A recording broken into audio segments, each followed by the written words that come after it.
Bonjour, alors on est à l'espace du Bras d'Or pour l'exposition Aubagne et Luvonne, entre terre et couleur. Et pour l'occasion, j'ai fait cette fresque de 30 carreaux en céramique. Donc c'est de la terre vernissée, parce qu'on est à Aubagne et qu'ici c'est la terre vernissée qu'on fait, terre rouge, que j'ai découvert avec des oxydes et des engobes. Elle fait 1,75 m sur 1,10 m et elle représente donc une femme à Aubagne en costume traditionnel, sous le garlaban. Et le clin d'œil pagnolesque, c'est de dire que je suis né à Aubagne, sous le garlaban couronné de chèvres au temps des derniers chevriers. Et donc pour le jeu de mots, je l'ai couronné de chèvres, c'est pour ça qu'elle a ses chèvres sur son chapeau, et je l'ai voulu cosmopolite. Donc chaque chèvre a un pelage différent, elle en a autour de sa robe et sur son chapeau, et tout autour d'elle il y a des rameaux d'olivier avec des cigales, et je voulais aussi qu'il y ait plein d'ambiance, donc il y a des cigales qui mangent, des cigales qui pleurent, des cigales qui s'envolent, qui s'aiment et qui rient. Donc je suis très content parce que cette allégorie elle plaît bien pour cette exposition.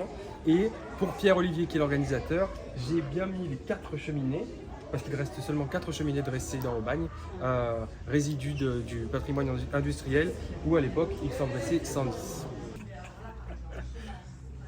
Salut, ça filme. Alors ici on a les Frères Lumière que j'ai fait en terre cuite et puis que j'ai peinte à la gouache.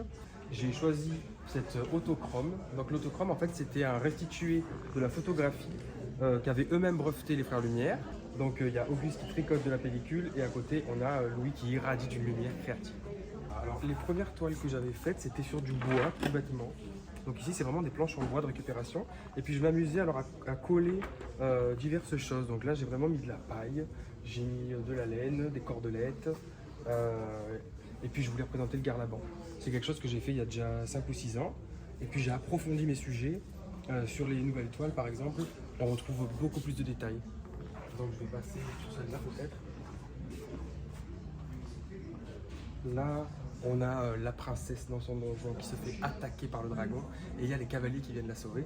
Donc j'aime bien qu'il y ait toujours un mouvement dans les toiles et il y a une multitude de petites choses. J'ai beaucoup brodé, donc j'ai utilisé beaucoup d'échevettes et je détricote mes échevettes et c'est avec ça que je vais donner le relief et que je donne des aspérités sur ma toile en écrasant la laine en fait avec mon pinceau.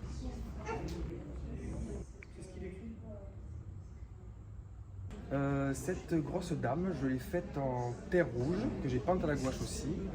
J'ai utilisé beaucoup de matériaux de récupération, donc ça c'était des cabochons qui étaient sur des chaussures. La rascasse, c'est peut-être pas nécessaire. Pourquoi? Parce qu'alors elle est comme... Oui, la rascasse, ça c'est ma rascasse, c'est ma grosse rascasse. Là je m'amusais vraiment à faire des choses beaucoup plus brutes. Je suis pas tourneur, je sais pas tourner. Donc en fait je m'amuse toujours à monter mes pots de façon un peu aléatoire, quoi.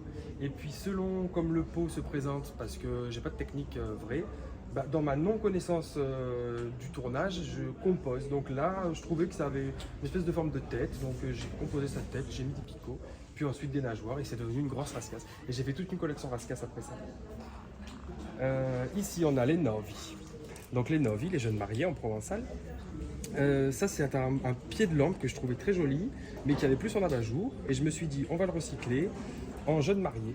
Donc j'ai fait cette licorne. Et puis alors à l'avant vous avez la mariée et au dos il y a le monsieur aussi en costume. Je me suis vraiment amusé avec un tas d'émail et ensuite j'ai utilisé de la laine en fait pour donner un peu de dimension à mon sujet. Je m'amuse toujours à rajouter de la matière, que ce soit sur des peintures ou des sculptures.